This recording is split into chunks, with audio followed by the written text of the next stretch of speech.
In this lesson, I'm going to teach you English vocabulary words related to moods, behaviors, feelings. देखिए ये spoken English का lesson है और इसमें हम ऐसी vocabulary सीखेंगे जो हम स्पोकन इंग्लिश में अक्सर बात करते वक्त डे टू डे लाइफ में डिफरेंट मूड्स को या बिहेवियर्स को जो है ना वो हम बोलना चाह रहे होते हैं और हमारे पास उस वक्त प्रॉपर vocabulary नहीं होती। जैसे फॉर एग्जांपल अगर आपने किसी को ये कहना हो कि तुम्हारा मुंह क्यों फूला हुआ है, ठीक है, इसको इंग्लिश में क्या कहेंगे? मुंह फूलना। या अगर किसी को कहना कि वो रूठा हुआ है या वो रूठी हुई या वो क्यों रूठी हुई है, ठीक है, रूठने की इंग्लिश क्या होगी?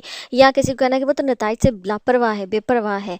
तो इस तरह के जो हम जो मतलब अपनी डेली कन्वर्सेशन में जो अल्फाज बोलते हैं किसी के मूड से रिलेटेड या किसी के बिहेवियर से रिलेटेड या किसी के फीलिंग्स के से रिलेटेड, तो उसकी जो इंग्लिश है वोकेबलरी वर्ड्स है वो हम आज के लेसन में सीखेंगे। तो इस लेसन को आप एंड तक देखिएगा, बहुत इंटरेस्टिंग किस्म की वोकेबलरी जो है वो आज सीखने वाले हैं। So let's begin.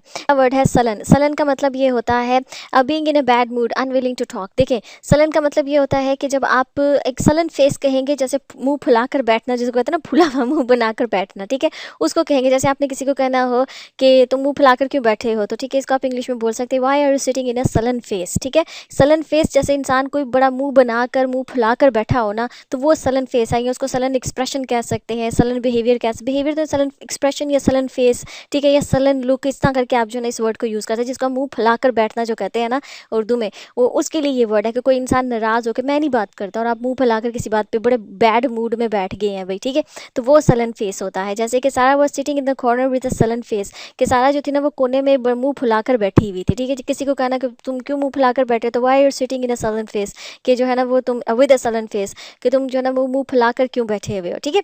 तो इसी तरह से हमारे पास जो सेकंड वर्ड है वो है जी सल्की। सल्की कहा जाता है कोई इंसान साइलेंट एंड विदड्रॉन है। देखिए कोई इंसान खामोश हो गया है और विदड्रॉ कर लिया उसने बाकियों से, ठीक है, मतलब थोड़ा सा अलग थलग हो गया। इसको हम उर्दू में क्या कहते हैं? रूठना। ठीक है, कोई इंसान जो है वो खामोश है और जनाब रूठ कर बैठा हुआ है, क्या मैंने किसी से बात नहीं करनी, वो किसी से घुल मिल नहीं रहा है, वो किसी से बात नहीं करना चाह रहा है, ठीक है। तो वो जो रूठने वाला जो आपका बिहेवियर होता है ना, वो जो मूड होता है, उस मूड को जो है वो सल्की मूड कहा जाता है, ठीक है। जैसे कि सेंटेंस है despite our attempts to cheer up she remained sulky and distant. ठीक है, कि हमारा मतलब कि हमारी कोशिशों के बावजूद कि हम उसको चेयर अप कर सकते, उसको खुश करने की कोशिश करते, वो जो है ना वो रूठी रही और डिस्टेंट रही। डिस्टेंट मतलब कि दूसरों से दूर रही, क्योंकि जो रूठा हुआ इंसान होता है ना वो दूसरों से थोड़ा परे हटके रहता है, थोड़ा दूर रहता है, डिस्टेंट रहता है, वो मतलब घुलते, क्योंकि वो शो कर रहा होता है कि मैं तुम लोगों से रूठा हुआ हूँ, ठीक है। तो वो जो रूठना है ना वो सल्की बिहेवियर होता है।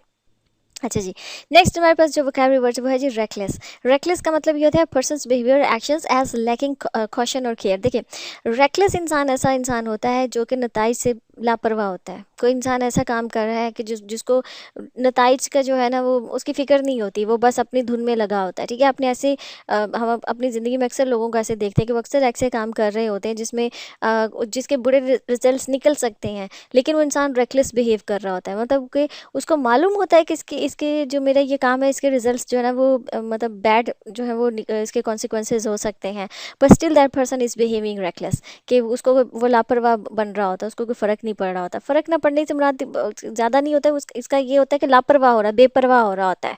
उसको जो इंसान वो करना चाह रहा होता है वो बस उस मामले में बस वो ही करना चाह रहा होता है, ठीक है। जैसे कि सेंटेंस है don't be so reckless when it comes to money. जब पैसे की बात होती है ना तो इतने बेपरवाह नहीं होते, मतलब पैसे को सोच समझ के खर्चना चाहिए। तो डोंट बी सो रेकलेस, इतने लापरवाह या इतने बेपरवाह ना हो when it comes to money, जब पैसे की बात होती है उसके मामले में इंसान को बहुत सीरियस होना चाहिए।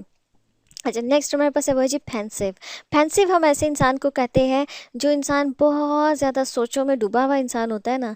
अब वो एक इंसान है वो बैठा हुआ है किसी जगह पर, वो गहरी सोच में डूबा हुआ है, तो ऐसे इंसान को आप कहेंगे कि ही इज़ फैंसिव, कि वो इस वक्त जो है ना फैंसिव जो है वो मतलब कि मूड में है, उसका मूड जो है वो फैंसिव है इस वक्त, उसका बिहेवियर फैंसिव है, या उसकी अपीयरेंस इस वक्त फैंसिव है।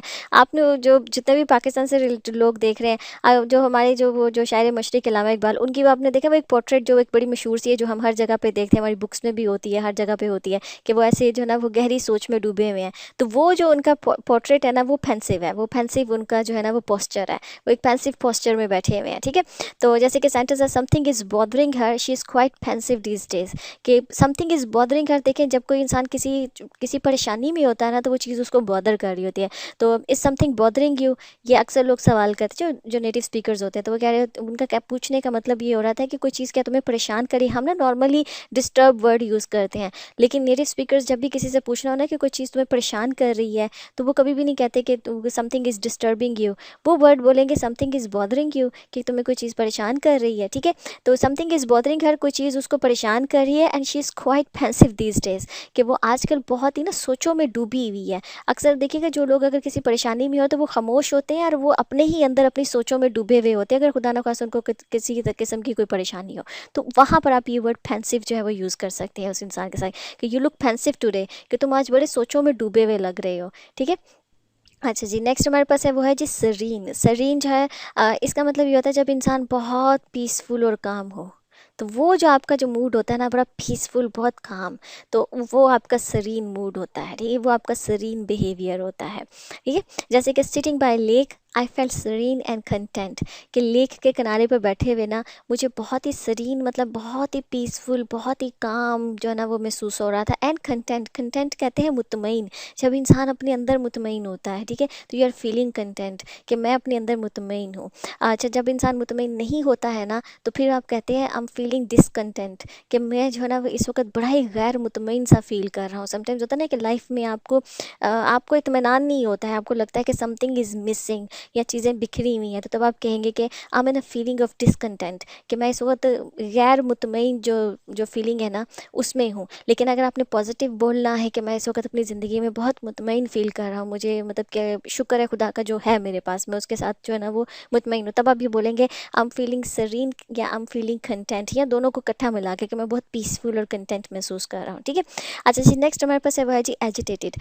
एजिटेटेड तब होता है जब कोई चीज़ आपको बॉदर करी और आप बहुत इरिटेट हो रहे हैं और आप बहुत परेशान हो रहे हैं, ठीक है। फीलिंग रेस्टलेस, जब आप बहुत ही आपको बेताबी हो रही है, कोई चीज़ इतनी तंग कर रही है, अंदर किसी की बात हो सकती है, कोई वैसी एक्सटर्नल चीज़ हो सकती है, कोई आपके इंटरनल जो है ना कोई परेशानी हो सकती है, कि जो आपको बहुत ट्रबल, बहुत परेशानी महसूस कर रही है, बहुत आपको रेस्टलेस, जब आप बेताबी महसूस कर रहे होते हैं ना और एंक्शियस महसूस कर रहे होते हैं, ठीक है, वो जो फीलिंग होती है ना उसको आप जो है ना कह सकते हैं कि आई एम फीलिंग एजिटेटेड, कि मुझे जो है ना वो मतलब एक बेताबी सी, एक बेचैनी सी जो है ना वो मुझे महसूस हो रही है, वो परेशानी सी जो होती है, ठीक है। जैसे कि this loud noise from the construction site made me agitated all night, ठीक है। हो सकता है कि आपके मतलब रात को आपके घर के पास कहीं पर कोई कंस्ट्रक्शन हो रही है और वहाँ पे सारी रात जो ना लाउड जो नॉइज़ है वो आ रही है, तो उसने आपको सारी रात जो ना वो एजिटेटेड रखा, मतलब आपको रेस्टलेस रखा, आपको नींद नहीं आई, ठीक है, आप रेस्टलेस थे और परेशान थे उस नॉइज़ की वजह से। अच्छा, नेक्स्ट है जी हमारे पास वो है जी एनरेज्ड। एनरेज्ड का मतलब होता है जब बहुत ज़्यादा गुस्सा आना। एजिटेटेड होता है बड़ा परेशान और रेस्टलेस महसूस करना। एनरेज्ड होता है गुस्सा आना, जैसे कि आप किसी को कह सकते हैं योर वर्ड्स एनरेज्ड हिम या एनरेज्ड मी, ठीक है, तुम्हारे वर्ड्स ने मुझे गुस्सा दिलाया। होता है ना समटाइम्स आप किसी सिचुएशन में यू बिहेव्ड एनरेज्ड, आप एकदम से गुस्से में आ गए और आपने बहुत गुस्से का जो ना बिहेवियर शो किया, ठीक है। उसके बाद कोई पूछेगा तुम ऐसा क्यों कर रहे थे, तो आप कहेंगे योर वर्ड्स एनरेज्ड मी, तुम्हारे लफ्ज़ों ने मुझे गुस्सा दिलाया, ठीक है। तो वो जो गुस्से वाला बिहेवियर था उसको इनरेज्ड कहते हैं, उस बिहेवियर को, जब इंसान गुस्से में बहुत ज़्यादा जो है वो बोलने लग जाता है। अच्छा जी, नेक्स्ट हमारे पास है वो है जी इनडिफरेंट। इनडिफरेंट ये होता है, ये नेगेटिव है, जब आप किसी के साथ कुछ भी हो रहा हो आपको फ़र्क ना पड़े, कोई कुछ भी बोल रहा हो आपको फ़र्क ना पड़े, आप कोई इंटरेस्ट शो नहीं करते हैं, ठीक है, तो वहाँ पर आप इनडिफरेंट होते हैं। कुछ जगहों पर आप पॉजिटिवली भी इसको यूज़ कर सकते हैं, लेकिन ज़्यादातर ये नेगेटिवली यूज़ होता है कि मतलब लोग इनडिफरेंट बिहेव करते हैं, कि एज़ इफ़ उन्हें कोई फ़र्क ही नहीं पड़ता है, किसी के साथ कुछ हो रहा है एंड यू आर इनडिफरेंट, कि आपको फ़र्क नहीं पड़ता है, ठीक है। या आप पॉजिटिवली इतना भी यूज़ कर सकते हैं कि कोई आपकी जितनी मर्ज़ी आपकी जो है ना वो पीठ पीछे आपकी बुराई करे, आपको बिचिंग करे, जो मर्ज़ी करे, यू आर इनडिफरेंट, आपको कोई फ़र्क नहीं पड़ता है, ठीक है। आपको कोई इंटरेस्ट ही नहीं है कि लोग क्या बोलते हैं, you are just focused on your goals, on your life, ठीक है। अच्छा, जैसे कि don't be so indifferent, he is your brother, जैसे कि किसी को आप कह सकते हैं कि किसी के भाई के साथ कोई मसला चल रहा है और वो उसको फ़र्क ही नहीं पड़ा है कि उसका भाई जो है इस मुश्किल में गुजर रहा है, ठीक है, तो तब आप उसको कह सकते हैं कि डोंट बी सो इंडिफरेंट, इतने जो है ना वो मतलब इसको भी इंडिफरेंट को क्या कहेंगे, जब आपको कोई फ़र्क ना पड़ा, कि इस तरह से बिहेव मत करो कि कोई फ़र्क नहीं पड़ा तुम्हें, ही इज़ योर ब्रदर, वो तुम्हारा भाई है, ठीक है, तो उसके मामले में इतना इंडिफरेंट जो है ना वो बिहेवियर शो मत करो। अच्छा जी, ओके जी फ्रेंड्स, यहाँ पे जो लेसन ख़त्म होता है, आई होप कि ये जो है ना ये डे टू डे लाइफ में इस्तेमाल होने वाले वर्ड्स हैं, तो इन सब वर्ड्स को आप जो है वो याद कीजिए और इनको अपनी स्पोकन इंग्लिश में इस्तेमाल कीजिए। ऐसे ही नेक्स्ट सेशन, अल्लाह हाफ़िज़।